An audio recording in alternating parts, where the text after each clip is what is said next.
안녕하세요. 여름입니다. 정말 오랜만에 뵙는 것 같아요. 제가 마지막으로 라디오를 했던 게 19년도 겨울이니까 참 올해도 시간이 흘렀다는 생각이 듭니다. 한 해를 마무리하고 또 새로운 한 해를 시작하는 시점에서 여러분들은 어떤 생각이 드실지 궁금한데요. 이전에 저는 한 해가 마무리되면 꼭 뒤를 돌아보고 괜히 회상도 해보고 무척 아련하게 그 기억 하나하나를 회상하는 시간을 가졌다면 이번 한 해는 그걸 회상하기가 벅찰 만큼 많은 일이 있었고 많은 인연을 스쳐 지나갔고 그렇기 때문에 12월의 마지막인 오늘도 그리고 23년도의 시작인 내일도 그냥 저의 그냥 평범하기 그지없는 그런 일상의 연장선으로 느껴집니다. 다만 나이가 먹는다는 건 여전히 좀 뭔가를 해야 한다는 부담을 주는 것 같아서 그건 좀 싫은 것 같아요. 네. 우선은 제가 이거를 정말 19년도에 했으니까 굉장히 오래된 일이죠. 그런데 그 영상에 대한 조회수가 되게 꾸준히 올랐고요. 그리고 가끔이지만 찾아주시는 분들이 있어서 그래서 좀 언젠가는 다시 만들어 드려야겠다 싶었는데, 그거를 이제 좀 다시 시작해야겠다 싶은 생각이 들더라고요. 그래서 다시 돌아오게 되었습니다. 박수. 우선은 이 라디오의 주제는, 오늘 라디오의 주제는, 프랑스 감성. 프랑스 감성을 느낄 수 있는 그런 콘텐츠를 준비했는데, 제가 이번 연도에는 특히나 프랑스를 많이 다녀왔던 한 해였어요. 그래서 돌이켜봤을 때 이 프랑스에서의 기억이 참 좋기도 하고 많이 그립기도 하고 좀 그런 감정이 들어서 그런 저의 감정을 공유하고 싶은 마음 그리고 내가 라디오를 만들었을 때 이 주제를 가장 잘 만들어낼 수 있겠다는 생각이 들어서 이 주제를 선정하게 되었습니다.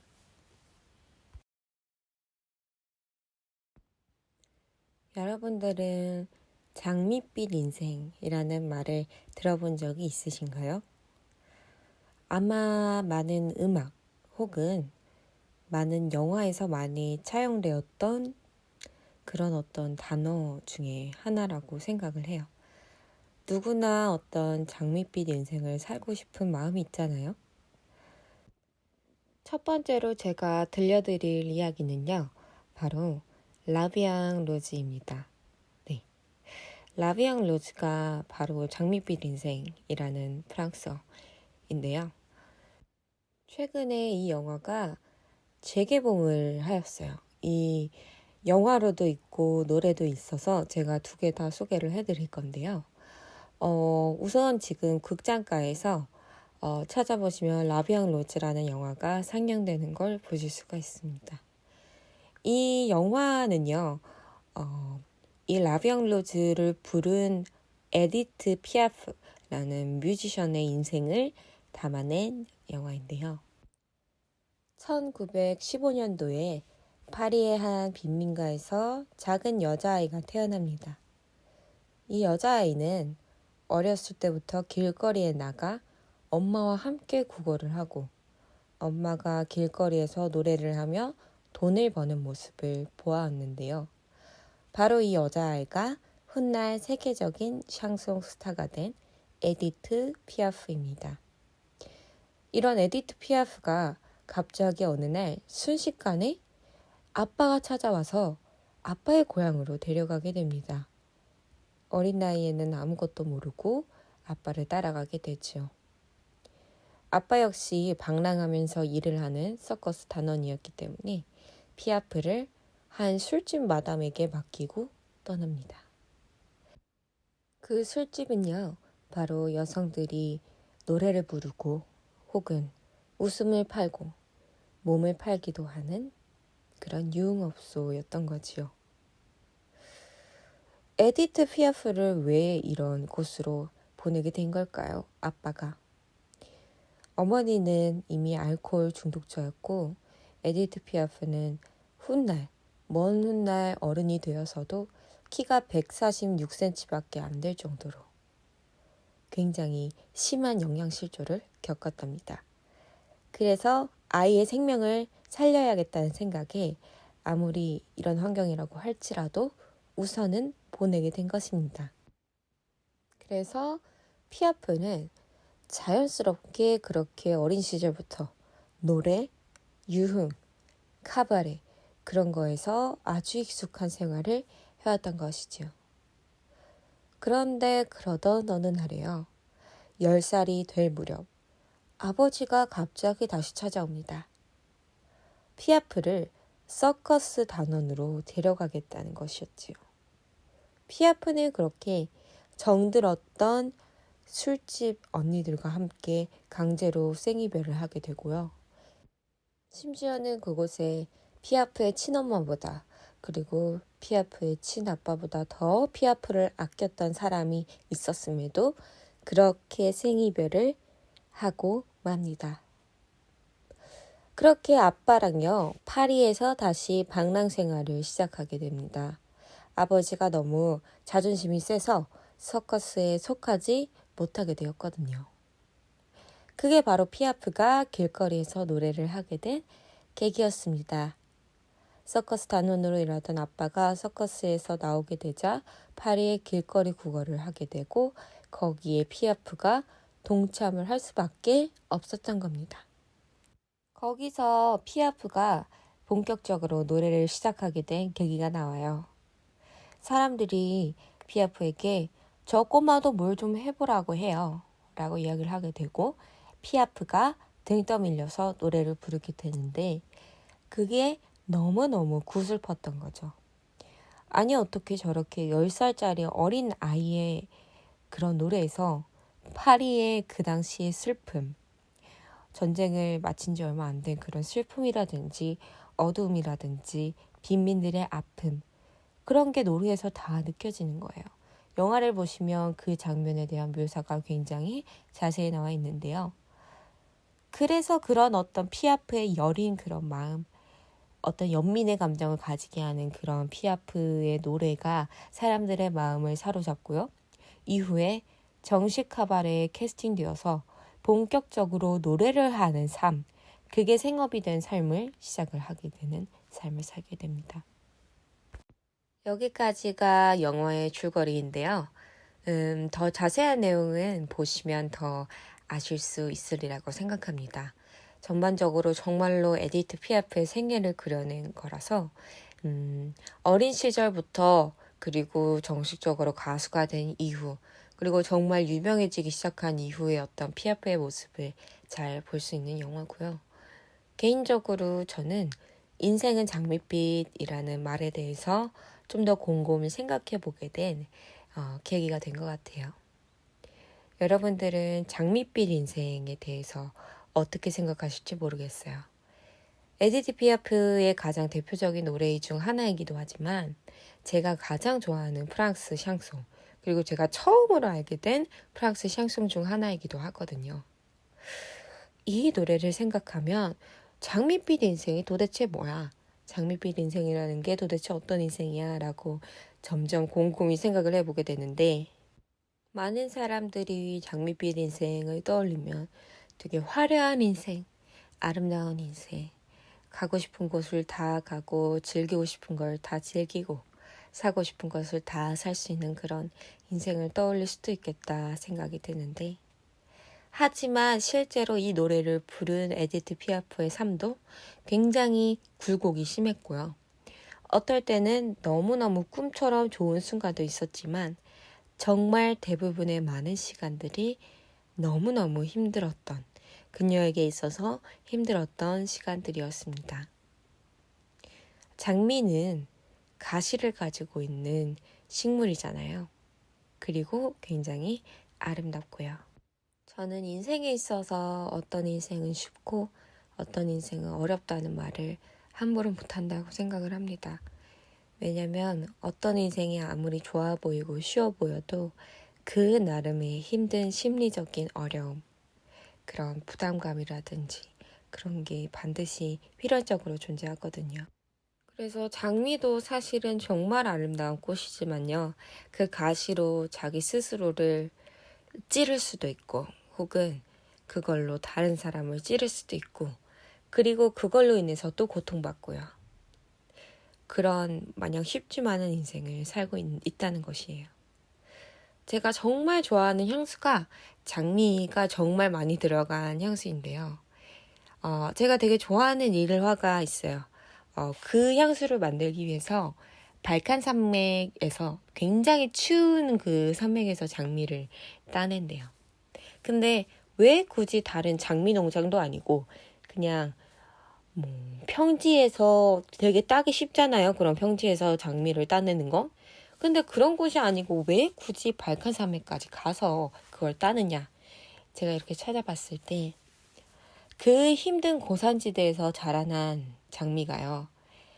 가장 진한 풍미를 가지고 있고 가장 진한 향기를 내뿜는다고 합니다.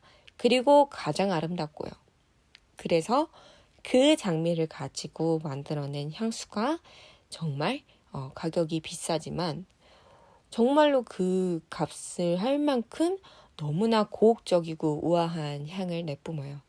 그래서 그게 제가 정말 좋아하는 향수인데 문제는 어떤 향수고 뭐고 이런 게 중요한 건 아니고요. 사실 가장 중요한 건 그 척박하고 추운 환경에서 자라난 장미가 가장 예쁘고 그리고 가장 풍미를 가지고 있다는 거, 가장 깊다는 거. 저는 이거를 사실은 인생에 비유할 수도 있다고 생각했어요. 장밋빛 인생이라는 건요. 어떻게 보면 핏빛 인생일 수도 있어요. 되게 많은 고난을 겪고요. 되게 많은 힘든 어떤 시간들을 버티고요. 그러면서 성숙해지는 거거든요. 그러면서 남들에 비해서 내가 더 잘 이겨낼 수 있는 강함을 가지게 되고 그렇게 되면서 좀 내가 나 스스로를 믿게 되는 확신도 가지게 되고요. 그래서 저는 에디트 피아프가 말한 어떤 장밋빛 인생이 어쩌면 이런 걸 함께 동반하는 말이지 않았을까 싶습니다. 그래서 이제 마지막으로 라비앙 로즈 노래를 들려드리면서 이 첫 번째 파트를 끝내도록 하겠습니다.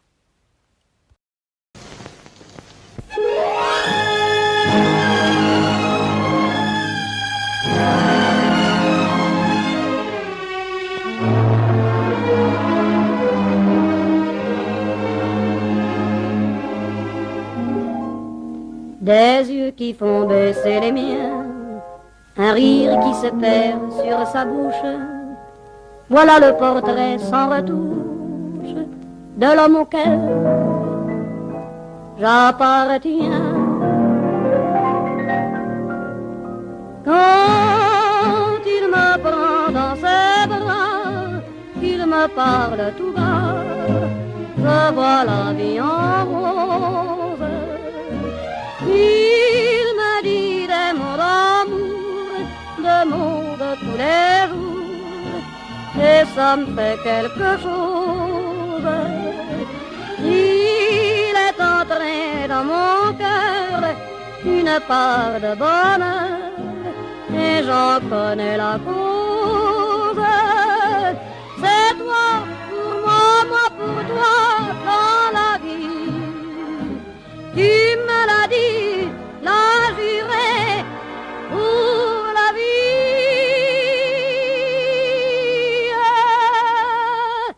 Et dès que je t'aperçois, alors je sens en moi mon cœur qui bat.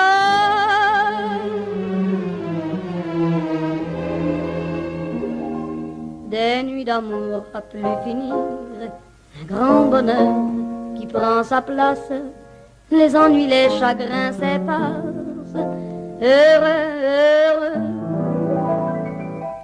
Henri,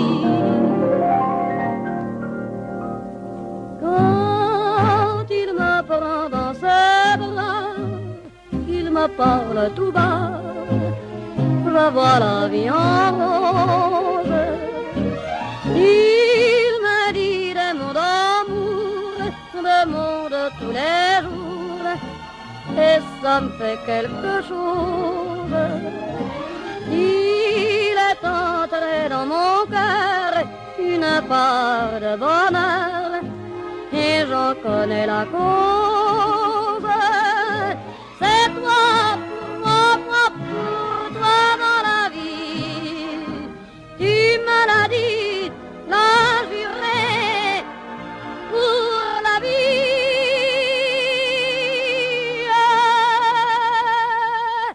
Et dès que je t'aperçois, alors je sens en moi mon cœur qui bat. La, la, la, la, la.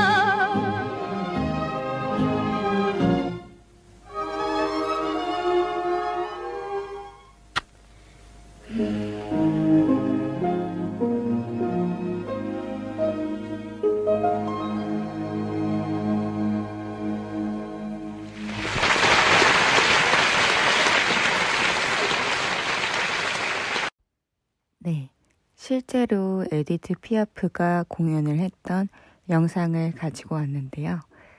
영화 라비앙 로즈는 아쉽게도 실제 에디트 피아프가 연기하는 모습을 볼 수 있는 건 아니고 마리온 코티아르가 연기를 하는 모습을 볼 수 있는데 그 싱크로율이 굉장히 비슷해서 정말로 에디트 피아프가 연기하는 모습을 상상하셔도 좋을 것 같습니다.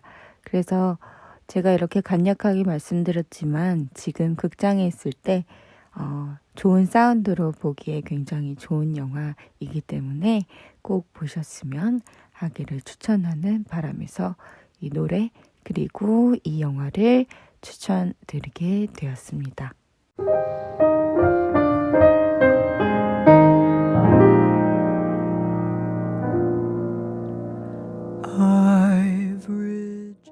다음 파트는요, 제가 좋아하는 감독을 소개를 해드리면서 그 중에서도 제가 좋아했던 명대사 그리고 그에 대한 저의 생각을 좀 소개시켜 드리려고 하는데요. 여러분들 혹시 에릭 로메르라는 감독에 대해서 들어본 적이 있으실런지 모르겠어요.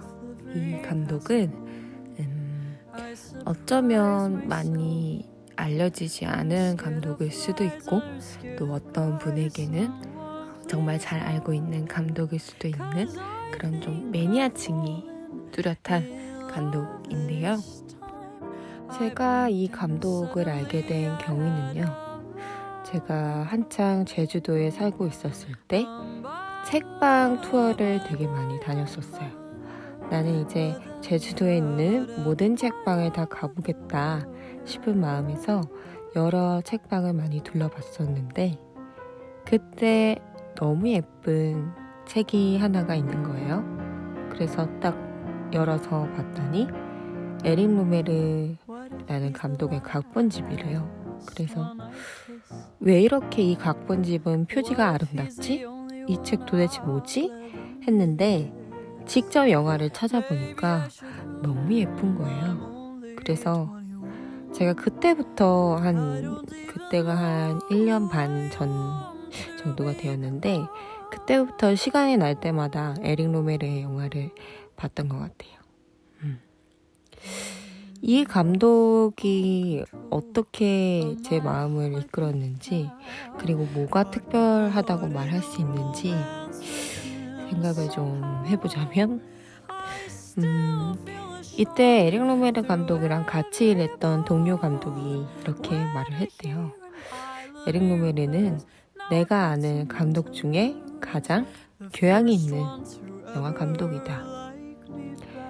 에릭 로메르는요, 오늘날 할리우드라든지 많은 영화가 굉장히 많은 CG 효과 혹은 화려한 어떤 장소, 액션 혹은 배우를 사용한다면 정말 그 반대를 따르고 있어요.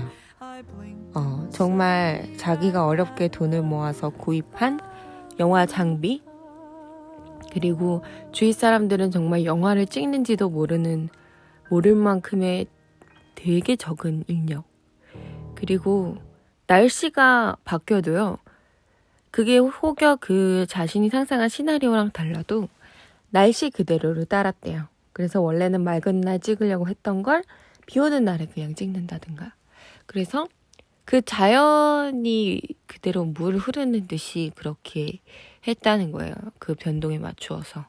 그래서 배우에게도 똑같습니다. 배우에게 지시하는 것도 굉장히 자연스러움을 요구하고요.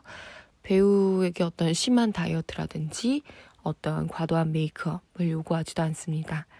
있는 그대로의 배우의 어떤 그 본연의 모습을 보여줄 수 있게 하는 영화를 만드는 게 제가 생각하는 에릭 로멜의 가장 큰 장점이 아닐까 싶고요.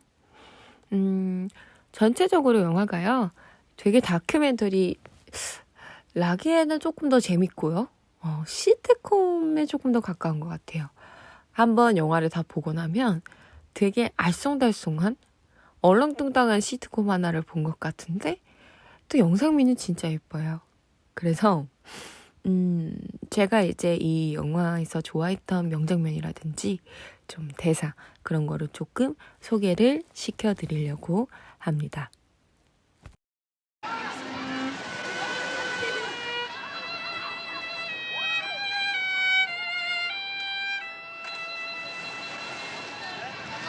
Il y a un truc incroyable. Quoi? Tu peux pas comprendre ça. Tu peux pas savoir.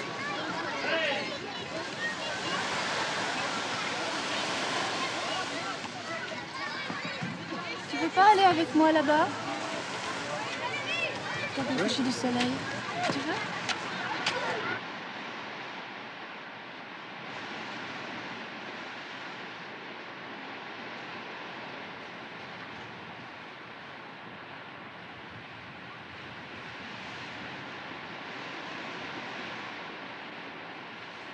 Ouais, je vais te demander un truc. Tu bosses lundi?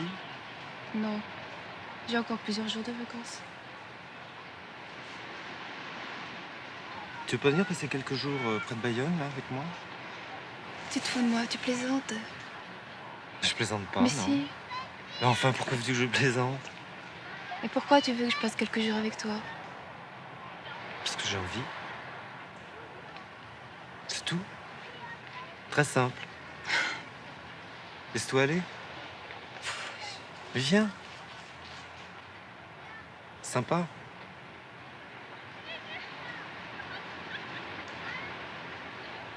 Tu veux pas? Et dis-moi oui. Non, mais attends. Ça me ferait plaisir, tu sais. On va attendre un petit peu. Quoi? On va attendre un tout petit peu, je te demande de la patience. De quoi tu vas attendre quoi?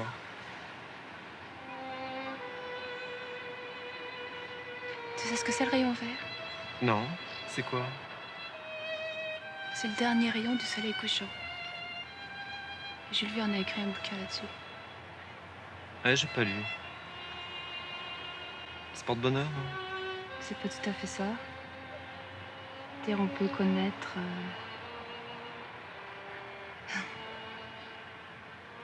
Bah quoi? Je te dirai tout à l'heure.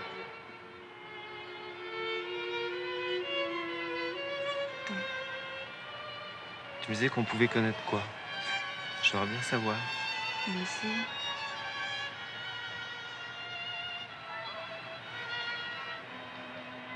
Je crois que j'ai compris.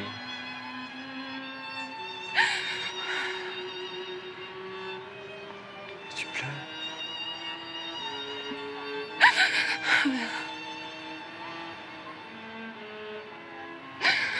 Faudrait pas que je pleure.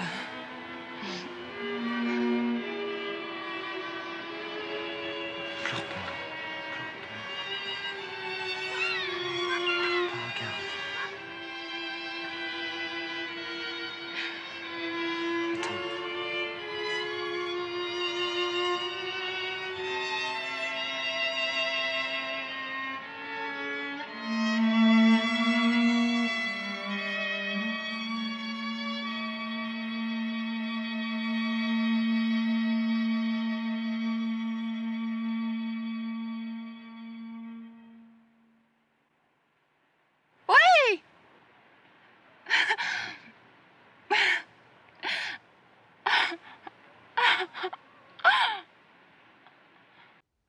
네, 녹색광선에서 가장 하이라이트인 장면을 보여드렸습니다.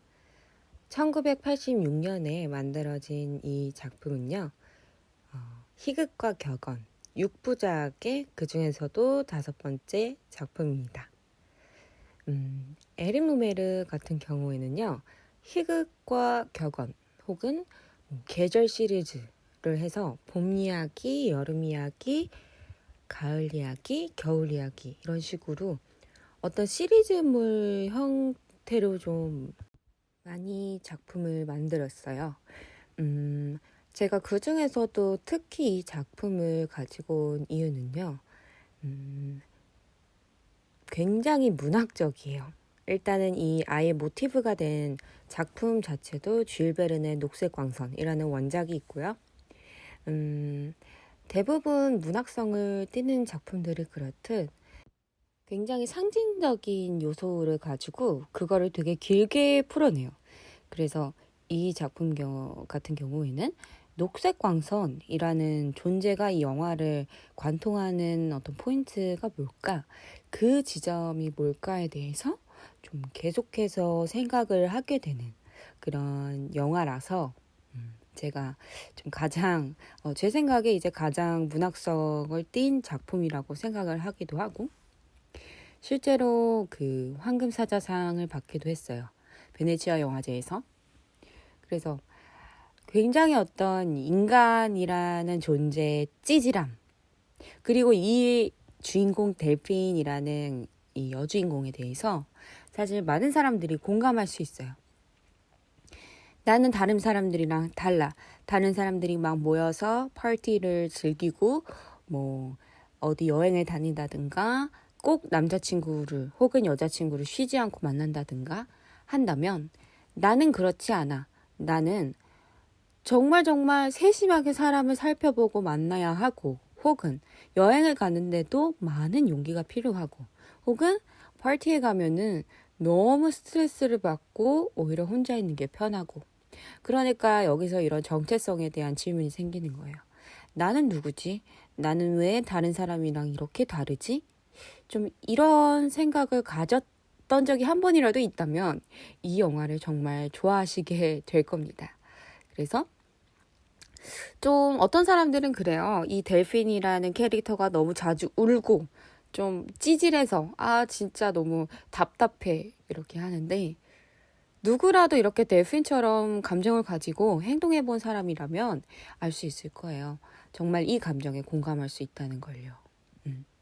그래서 제가 생각하기에 에릭 로메르가 가장 잘하는 건 사실 그가 이 작품을 만들었을 때에도 60대 중반 정도가 되어 있었음에도 불구하고 어떤 20대 여성들의 속마음 혹은 30대 조금 젊은 여성들의 속마음을 자질구레하게 그렇게 꼼꼼히 읽어내서 정말 하나하나 그 세심한 행동부터 표정, 동작까지 다 공감이 되게 만드는 거예요.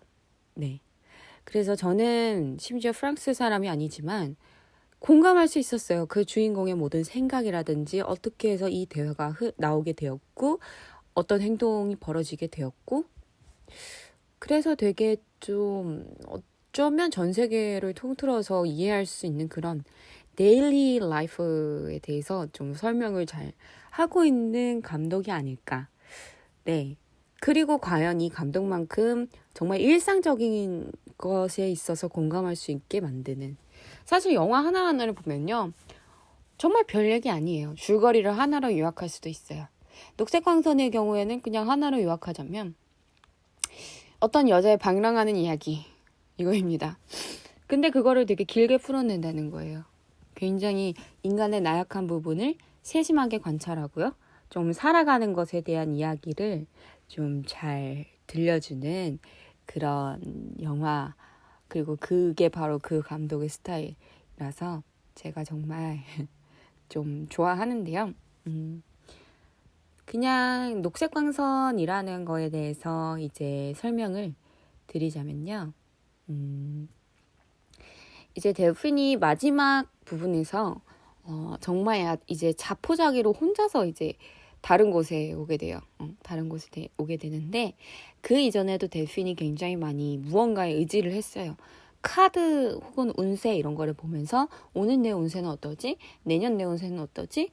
좀 이렇게 다른 어떤 신적인 요소, 영적인 부분에 있어서 되게 의지를 하는 나약한 모습을 많이 보여줬단 말이에요. 근데 그 카드를 뒤집어줬을 때 너의 행운의 색은 녹색이야 라는 말이 나온 거예요. 그래서 내 행운의 색은 녹색이구나. 근데 이 델핀이 마지막에 이제 모든 걸 자포자기하고 혼자 이제 바닷가를 걷다가요. 바닷가에서 하트킹 카드를 줍게 돼요. 그래서 뭐지? 설상가상으로 이렇게 산책을 하고 있는데 할머니들이 동네 사람들이 모여 앉아서 이야기를 합니다. 녹색 광선에 대해서 이야기를 하고 있는데 거기서 딱 귀가 꽂힌 거예요. 내 행운의 색은 녹색인데 뭐지? 근데 이제 그 사람들이 이렇게 얘기하는 거예요. 있잖아, 되게 맑은 날에 해가 수평선 너머로 넘어갈 때 빛이 굴절되면 녹색 광선을 볼 수가 있대. 그리고 그게 보기가 되게 드물고 그 빛을 보는 순간 타인의 진심을 알 수 있대. 그 순간 내 눈에 보이는 모든 타인의 어떤 행동이라든지 동작이라든지 그건 정말 진심이래. 그래서 이때 딱 느끼는 거예요. 난 뭔가 만날 수 있을 것 같아. 드디어 내가 찾던 어떤 사랑을. 그동안은 내가 계속해서 의심하고 아니야, 이 사람은 분명 거짓말일 거야. 이 사람은 왜 나를 좋아해? 했다면은 내가 여기서 만나게 된 사람은 분명 날 좋아하는 사람일 거야. 진심일 거야. 이렇게 생각을 하게 됩니다. 그래서 이제 마지막에 어떻게 끝나겠습니까? 한 남자가 다가오고요. 그리고 그 남자와 함께 바다를 가게 됩니다. 바닷가에 앉아서 석양을 보는데 해가 떨어지고 바다 너머로 해가 사라지는 순간에 잠깐 녹색 황선이 빛납니다. 여기서 영화가 끝나는데 대단한 얘기는 하나도 없어요. 그냥 뭐 계속해서 막 델핀이 혼란을 겪고 있고 계속 고민하고 자책하고 이런 그런 스토리로 이어지지만 그냥 그 한 줄기 빛이 잠깐 빛나는 순간을 위해서 끌고 온 그 한 시간의 시간, 그걸 굉장히 잘했다는 거죠. 좀 자그마한 감정들이 흐르잖아요. 혹은 날씨와 같이 삶과 같이 바뀌는 날들이 그렇게 일기처럼 스쳐 지나가면서 델핀의 일상을 볼 수 있는 그런 영화고요. 이거는 뭔가 정교하게 짜놓은 드라마 같진 않아요. 그냥 우연히 벌어지는 상황. 그리고 그게 정말로 우리 인생 같아요. 우리 인생이 예상치 못하게 일어나는 것들이 사실은 훨씬 더 많잖아요. 그래서 그렇게 바람결에 흩날리는 나뭇잎 같이 그녀의 일상을 좀 볼 수 있는 그런 영화고, 그리고 이게 바로 에릭 로메르라는 감독의 스타일을 가장 잘 볼 수 있는 영화가 아닐까 싶습니다. 그래서 좀 일상의 고민이라든지 좀 일상적인 이야기를 잘 볼 수 있는 영화예요. 그래서 좀 저는 좀 혹시나 프렌치 감성을 좋아하시는데 에릭 로메르를 모르고 계셨다면, 에릭 로메르라는 감독에 대해 그리고 궁금해 하신다면 녹색광선이라는 영화를 통해서 처음 입문하기를 추천드리고요. 네, 마지막으로 제가 이 영화를 보면서 떠올랐던 시를 읽어드리도록 하겠습니다.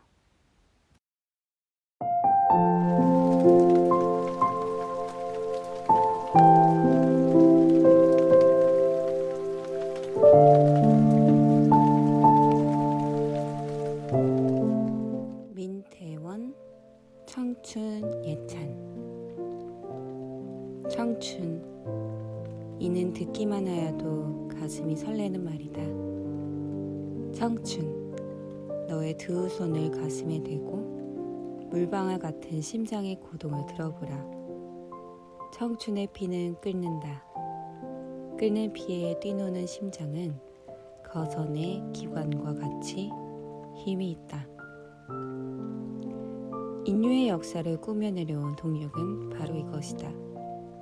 이성은 투명하되 얼음과 같으며 지혜는 날카로우나 갑 속에 든 칼이다. 청춘에 끓는 피가 아니더면 인간이 얼마나 쓸쓸하랴. 얼음에 쌓인 만물은 얼음이 있을 뿐이다. 사랑의 불이 없으면 인간은 사막이다. 오아시스도 없는 사막이다. 보이는 끝까지 찾아다녀도 목숨이 있는 때까지 방황하여도 보이는 것은 거친 모래뿐일 것이다. 이상의 꽃이 없으면 쓸쓸한 인간에 남는 것은 영락과 부패뿐이다. 낙원을 장식하는 천자만홍이 어디 있으며 인생을 풍부하게 하는 온갖 과실이 어디 있으랴. 이상, 우리의 청춘이 가장 많이 품고 있는 이상. 이것이야말로 무한한 가치를 가진 것이다. 사람은 크고 작고 간에 이상이 있음으로써 용감하고 굳세게 살 수 있는 것이다. 보라 청춘을. 그들의 몸이 얼마나 튼튼하며 그들의 피부가 얼마나 생생하며 그들의 눈에 무엇이 타오르고 있는가. 우리 눈이 그것을 보는 때에 우리의 귀는 생의 창미를 듣는다. 그것은 웅대한 관현악이며 미묘한 교향악이다. 뼈끝에 스며들어가는 연락의 소리다. 이것은 피어나기 전인 유소년에게서 구하지 못할 바이며 시들어가는 노년에게서 구하지 못할 바이며 오직 우리 청춘에서만 구할 수 있는 것이다. 이 시는 시라고 하기에는 기니까 수필은요 좀 청춘에 대한 예찬을 하고 있는 그런 수필인데요. 왜 에릭 로메르 이야기를 하면서 이 시가 생각이 났냐. 전 좀 두 가지 에릭 로메르의 어떤 영화적인 이상과 닮아 있으면서도 그리고 좀 한 해를 마무리하고 또 새로 시작하는 시점에서 어떤 우리의 청춘 그럼에도 불구하고 세상을 사랑할 수 있게 해주는 그리고 그럼에도 불구하고 삶을 좀 따뜻하게 생각할 수 있게 해주는 그런 이상이 사실은 필요하지 않나 싶어요. 요새 세상에. 사실 요새 세상이 많이 무섭죠. 좀 심각한 사건 사고도 많이 일어나고 우리 여러분들이 세상을 살아가면서 겪는 어떤 상처라든가 예상치 못했던 일들도 많이 겪을 거예요. 앞으로도 남아있을 거고 그리고 이미 겪었을 수도 있고 하지만 그럼에도 불구하고 우리가 어떤 청춘에 대한 이상, 삶에 대한 이상, 그럼에도 불구하고 삶을 살아야 할 이유, 좀 그런 거에 대한 이상을 가지고 있는 게 중요하지 않나 싶어요, 저희가. 그래서 제가 이 에릭 로메르의 영화 자체가 조금 일상적인 라이프에 대한 그걸 조금 더 살아가게 해주는 것 같아요. 내 일상을. 이 감독이 말하는 대부분의 어떤 메시지라든지 촬영 장소 그리고 배우들이 판타지가 아니거든요. 정말 실제로 있는 장소, CG가 아니고 정말 날씨마저도 예측할 수 없어서 그냥 있는 그대로를 따른 그런 진짜 누벨바그 스타일의 그런 방식이라서요. 뭐랄까 저는 이 감독의 영화를 보면요. 있는 그대로의 나를 좀 인정하게 되고 있는 그대로의 내 인생을 인정하게 된달까요? 주인공들의 삶이 되게 예측 불가능하고 엉망진창하고 때로는 슬프기도 하지만 때로는 기쁘기도 하고 정말 이게 어떤 영화 속의 배경에서 정말 영화같이 로맨틱한 대사만 주고 받고 정말 동화처럼 그런 이야기들만 나오면 에릭 로메르가 이렇게까지 저의 마음에 와닿진 않았을 거예요. 그런데 이 감독이 저에게 와닿았던 이유는 어쩌면 일상에 내 이야기하고 있기 때문이 아닐까? 아무리 영화를 굉장히 아름답게 잘 찍고 그런 오브제 같은 것도 되게 예뻐도 그럼에도 불구하고 인간의 나약한 부분을 계속해서 보여주고 거봐 우리 인생이 어차피 다 이래 라는 걸 보여주기 때문에 제가 이 감독을 정말 좋아하는 이유 중 하나지 않을까 싶습니다. 마지막은 한 해의 마무리인 만큼요. 좀 연말을 장식하기 좋은 샹송을 통해서 마무리를 해보려고 합니다. 이 노래 같은 경우에는요. 역시나 에디트 피아프의 유명한 노래 중 하나인데요. Non, je ne regrette rien이라는 아니요, 저는 아무것도 후회하지 않아요 라는 그 노래인데 아마 정말 많은 분들께 익숙한 샹송 중 하나이지 않을까 싶어요. 크리스토퍼 놀란 감독의 인셉션 영화에서 무의식 세계에서 의식 세계로 넘어갈 때 나왔던 노래이기도 하고 TV 프로그램에서 광고로 많이 나오기도 하고 많은 영화에서 이 노래가 나오기도 했어요.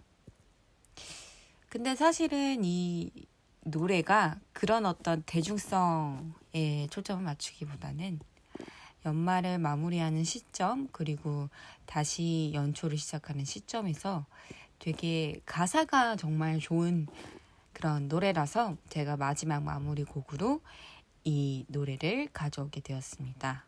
그래서 조금 가사를 읽어드리자면 아니요, 저는 아무것도 후회하지 않아요. 사람들이 제게 주었던 행복이나 불행도 제게는 모두 이제는 상관없는 일이에요. 그건 모두 대가를 치루었고 버렸고 잊혀졌어요. 과거의 저는 더 이상 신경 쓰지 않아요. 저의 추억들로 저는 불을 밝혔지요. 나의 슬픔, 나의 기쁨들까지. 이제 저는 그것들이 필요하지 않아요. 사랑을 쓸어버렸고 그 사랑들의 모든 전율마저 영원히 버렸어요. 저는 다시 처음부터 시작할 거예요. 저는 아무것도 후회하지 않습니다. 사람들이 제게 불행을 주었던, 행복을 주었던 그건 저랑 상관이 없어요. 왜냐하면 저의 삶이, 저의 기쁨이 오늘 당신과 함께 시작되거든요. 어쩌면 이 노래는 에디트 피아프의 인생을 가장 잘 설명하는 곡이 아닐까 싶기도 하고 실제로 에디트 피아프의 가장 마지막 대표곡이기도 합니다. 정말로 죽기 직전에 불렀던 곡이고요. 여러분들도 연말을 마무리하는 시점에서 좀 되돌아보면서 좋았던 일도 나빴던 일도 있겠지만 그걸 후회하지 않는다.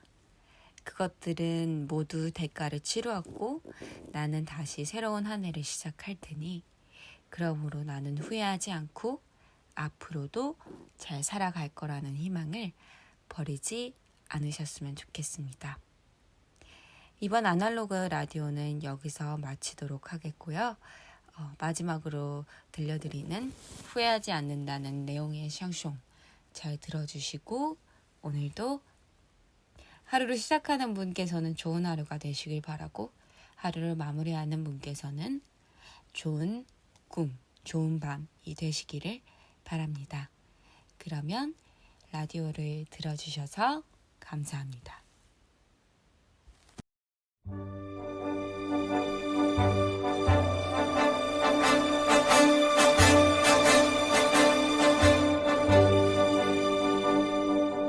Non, rien de rien. Non, je ne regrette rien. Ni le bien qu'on m'a fait, ni le mal, tout ça m'est bien égal. Non, rien de rien. Non, je ne regrette rien. C'est payé, balayé, oublié. Je me fous du passé. Avec mes souvenirs, j'ai allumé le feu. chagrins, mes plaisirs, je n'ai plus besoin de balayer les amours avec leur trémolo, balayer pour toujours. Je repars à zéro. Non, rien de rien. Non, je ne regrette rien. Ni le bien qu'on m'a fait, ni le mal, tout ça m'est bien égal.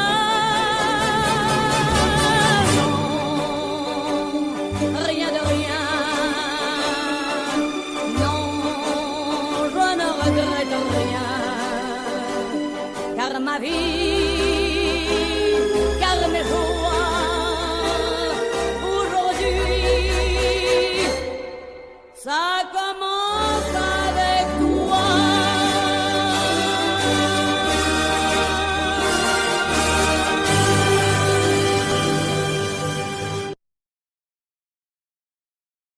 I really wish you hadn't done that. I had it the right color, the right temperature. It was just right. Sorry.